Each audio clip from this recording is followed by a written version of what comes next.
छोटा सा बस्ता, एक उदास मगर उम्मीद भरी कहानी। एक छोटे से गांव में 12 साला लड़का हसन अपनी माँ के साथ रहता था।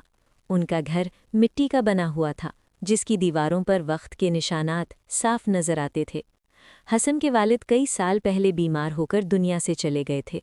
उसके बाद घर की तमाम जिम्मेदारी उसकी माँ पर आ गई थी। हसन की माँ लोगों के घरों में कपड़े सिलाई करती थी। दिन भर मशीन की आवाज़ घर में गूंजती रहती और रात को थकी हुई आंखों के साथ वो बेटे को मुस्कुराकर खाना खिलाती। गुर्बत थी, मगर माँ बेटे की मोहब्बत बहुत अमीर थी। हसन को पढ़ने का बहुत शौक था। उसका एक छोटा सा नीला बस्ता था जो पुराना और जगह जगह से फटा हुआ था, मगर हसन उसे ऐसे संभाल कर रखता जैसे वो कोई खजाना हो। हर सुबह वो स्कूल जाने से पहले बस्ता साफ करता, किताबों को तरतीब देता और माँ के हाथ चूम कर रवाना होता। स्कूल में अक्सर बच्चे उसका मजाक उड़ाते थे। वो कहते, देखो हसन का पुराना बस्ता, लगता है कई साल पुराना है। कुछ बच्चे हंसते, कुछ तंज करते। हसन खामोश रहता, मगर दिल में तकलीफ महसूस करता। उसे मालूम था कि उसकी माँ ने बड़ी मुश्किल से वो बस्ता खरीदा था।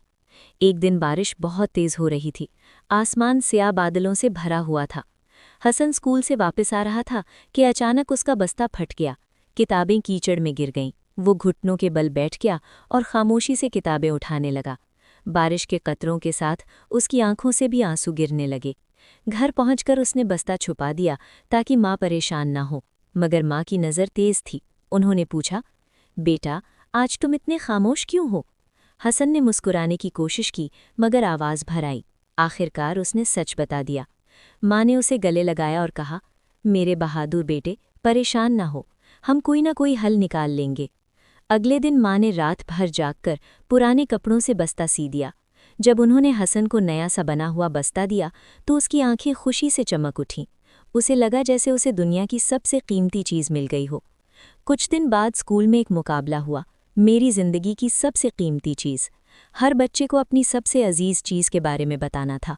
कुछ बच्चों ने महंगे खिलौने दिखाए, किसी ने मोबाइल फ़ोन, किसी ने खूबसूरत घड़ी।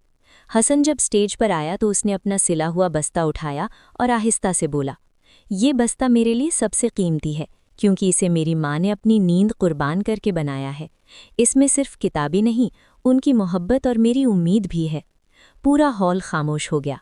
उस्ताद की आंखें नम हो गईं। वो बच्चों की तरफ देखकर बोले, असल कीमती चीज़ वो नहीं होती जो महंगी हो, बल्कि वो होती है जिसमें मोहब्बत और मेहनत शामिल हो। उस दिन के बाद बच्चों का रवैया बदलने लगा। जो बच्चे पहले हसन का मजाक उड़ाते थे, वो अब उसके दोस्त बन गए। उन्होंने उससे माफ़ी मांगी और उसकी मदद करने लगे। एक दिन स्कूल के प्रिंसिपल ने हसन को अपने दफ्तर में बुलाया। उन्होंने कहा, तुम्हारी मेहनत और सच्चाई ने हमें बहुत मुतासिर किया है। स्कूल ने फैसला किया है कि तुम्हें मुकम्मल स्कॉलरशिप दी जाएगी और नए तालीमी सामान भी मिलेंगे। हसन खुशी से रो पड़ा। उसने घर जाकर माँ को ये खबर सुनाई। माँ ने आसमान की तरफ देखकर शुक्र अदा किया और बेटे को गले लगा लिया। वक्त गुजरता गया। हसन ने दिल लगाकर पढ़ाई की और एक दिन वो अपने गांव का पहला उस्ताद बन गया। जब वो बच्चों को पढ़ाता तो हमेशा अपना वही पुराना बस्ता क्लास में साथ लाता। वो बच्चों से कहता, ये बस्ता मुझे याद दिलाता है कि मुश्किल वक्त में हिम्मत और मोहब्बत कभी साथ नहीं छोड़ते। गांव के बच्चे उसकी बातें गौर से सुनते और सीखते कि ज़िंदगी की असल खूबसूरती सब्र, मेहनत और वालिदैन की कद्र करने में है। और यूं एक छोटे से उदास लड़के की कहानी उम्मीद की रोशनी में बदल गई। उसने साबित किया कि गुर्बत इंसान के ख्वाबों को नहीं रोक सकती, अगर दिल में हिम्मत और साथ में